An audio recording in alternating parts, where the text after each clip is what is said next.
Well, thank you very much for joining me. In what I describe as being gory is the event of this popular footballer who was arrested in the course of last week with corpses, corpse of a young boy with him, and also in his freezer or in his fridge stored at least three human heads and other body parts, human parts there. Well, in this very brief video, we would go through and see for ourselves some of the weird things that still happen, around us and happen, from or with people that you probably least expected. Let's see who is this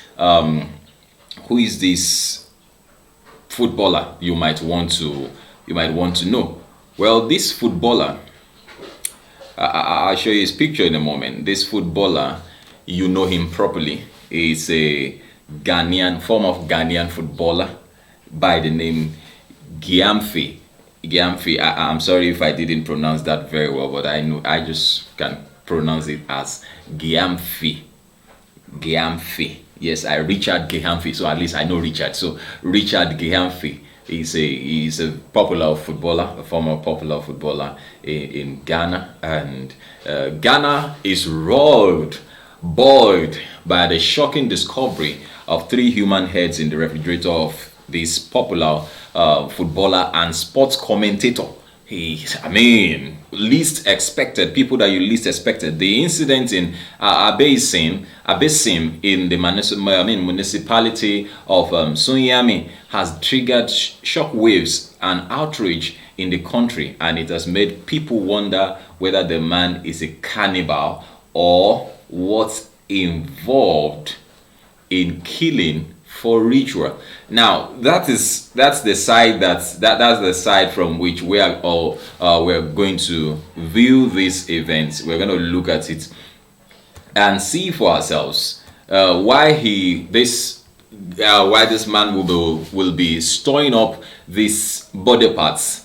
Is he storing them up for food or for what have you? Though he's the only one that can answer that question, but there are cannibals. People still eat human flesh.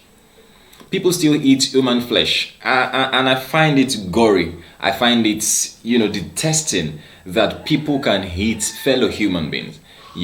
And in this very event, we see the police. We see the police come to arrest him and pick him up, and of course you can see the fridge there stocked with human flesh. You can see the fridge there stocked with human flesh. The police have arrested Gamfi anyway, and another suspect according to reports. Gamfi was busted last weekend, when the father of one of his victims, a 15-year-old boy, declared his son missing. It was then found that Gamfi had lured the boy, that's Louis Agyemang, sorry, it's Ghanaian name, Junior, into his house where he killed him. He then stored the severed head in the fridge along with two other heads. And so there were two other heads there. What led the search into Gimfi's house was the report by a friend of Agyemang, who said he last saw the missing boy with Gyamfi in the football park at Sanyani, Abysin. Gyamfi sparked suspicion when he denied seeing the boy. He raised further suspicion when he said his house key were missing.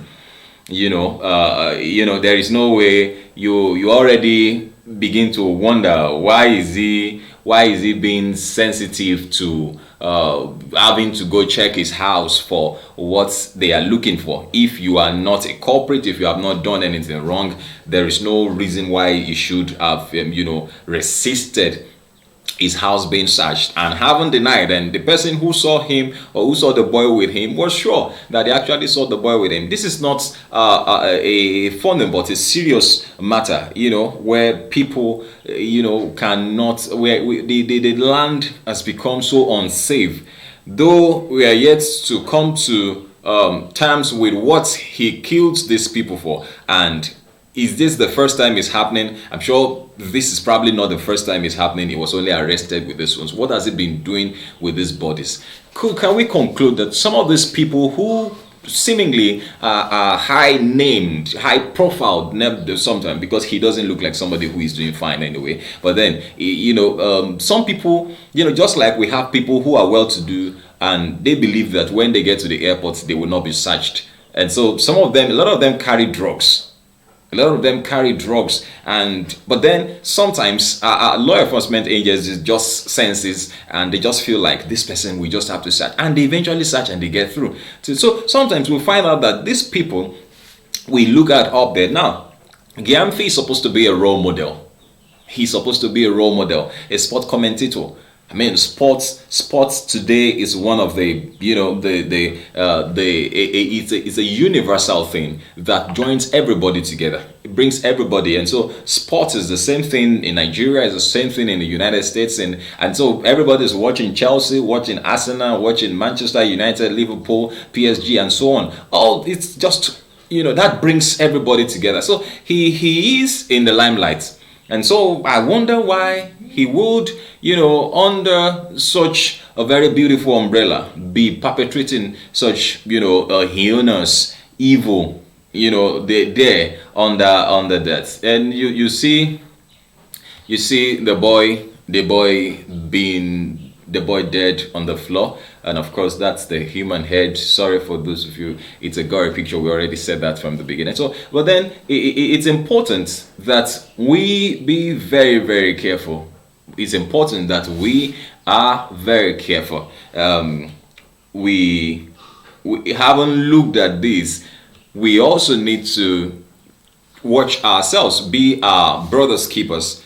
Thanks to that boy, to the person who noticed, the boy with Gyamfi. Anyway, we know that yes, the deed has been done, but at least somebody was able to find out that this thing happened through this person. There they found in his house the remains of Iron Bang on the floor, just like I just showed you. I don't want to keep that too much in your face. Now the head had been severed and kept in the fridge.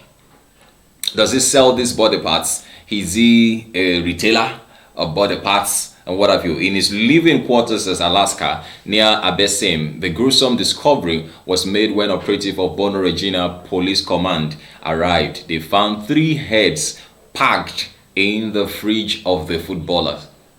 Now, I believe that this young man has not only messed himself up, he will begin to beam lights of curiosity, the curiosity of officials, law enforcement agencies on high-profile people or persons, like as it were, especially footballers and so on. Probably they've not been profiling them all the while, but now I think with that, what has happened in Ghana now, I think the likes of Nigeria and other African countries will want to oh yes, we've not been looking at these guys, we've not been watching them. Now Gyamfi, who is 28 years old, can you imagine?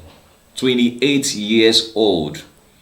28 years old is now accused of not just the murder of a 15-year-old Ayemang, but also the murder of a 12-year-old. His third victim was yet to be identified. But Gyamfi said to be a Bible reader, and the second suspect arrested will help the police investigation, said Director of Public Affairs, Ghana Police Service, Alexander Kwako Obeng. The remains are being moved to the Ghana Police Service Hospital morgue in Accra for forensic analysis to be done to support the investigation, he added in a report that was made available to us. He revealed that clinical psychologists and counselors have also been deployed to support and counsel persons affected by the murder, including the families, some community members, and the police who led the search. I love this part. I love this part. The police now send counselors to the people they are not just left alone. They are not just left alone. They are concerned. And so they send psychologists and counselors to them to console them. They don't just do copy and paste condolence, general. The police know they were able to. That's awesome. That's beautiful. But then let's just all be very careful. It's only sends one signal to everybody. We are our brother's keeper. when people look at you and you wonder, this guy looks innocent, he doesn't look like he can hurt a fly, but then these people do quite a lot of hurts. And so we should be our brother's keeper. I'll say that again and again. We should be our brother's keeper. We should watch our backs and see to it that no harm comes to a brother. You're watching your brother's back, then you're actually watching your own back. Well, this is still serious matters, and of course we will bring you updates as they unfold. Thank you very much for watching.